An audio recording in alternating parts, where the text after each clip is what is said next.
Hi, I'm Robin Openshaw, the Green Smoothie Girl online.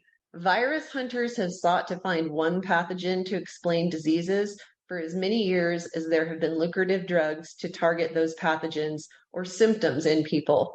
If you're a scientist who can identify a cluster of symptoms and try to isolate one bacteria or pathogen that causes those symptoms, you might get that disease named after you. You might win a prestigious scientific award, and you might make $1 billion inventing an injection to prevent that disease or a drug to treat the symptoms.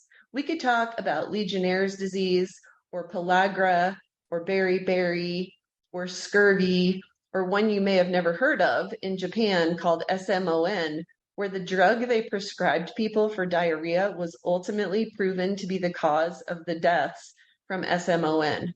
All of these scientists have tried to blame on a pathogen, even though it was disproven to be the cause.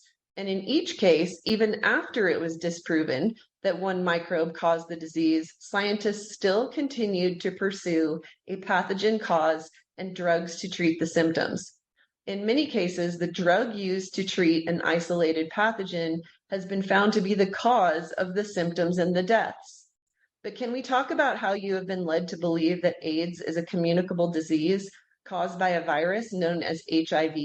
Let me ask you a few questions.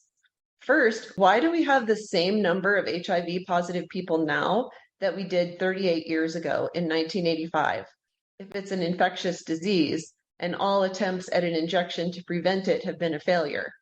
Why was HIV announced in 1984 by press conference as the cause of AIDS with no data or proof to support that conclusion?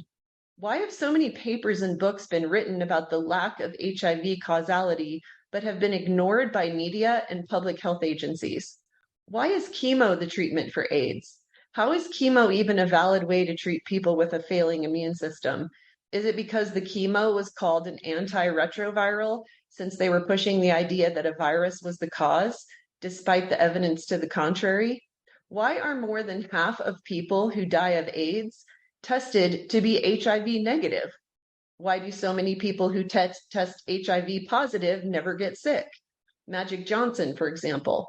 Why did they keep giving AZT, a chemotherapy, when the original 1600 milligram daily that they originally gave AIDS patients killed virtually all of them within months?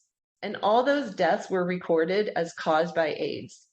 Why was the AZT dose 1600 milligrams in the 1980s when now, if it's used at all, it's only 1/3 that amount? Do people generally not die of AIDS now because they're not being given a quickly lethal dose of chemo? Why did they say in 1985 that it was an average of 10 months after testing positive that you'd get sick, when now they say it's 10 years? Why did Dr. Fauci and Dr. Gallo destroy the careers of Dr. Duesberg and others who pointed out the total lack of evidence for the HIV-AIDS link? Why did Nobel Prize winner Dr. Luc Montagnier announce that he was wrong about HIV, which is what he got a Nobel Prize for, at an AIDS conference, and the conference and the whole industry just carried on as if that didn't happen? I'll tell you why. Because until recently, it was the biggest public health scam in history, with trillions of dollars spent and 12,000 Americans dead, not to mention hundreds of thousands of dead all over the world. And literally hundreds of thousands of doctors and scientists are still on the take from this fraud. May I highly recommend Dr. Peter Duesberg's book, Inventing the AIDS Virus. The introduction has the publisher explaining how 2 previous publishers backed out of publishing this book despite extensive review by other scientists. You will learn much more than just about the astonishing history of AIDS being falsely blamed on HIV.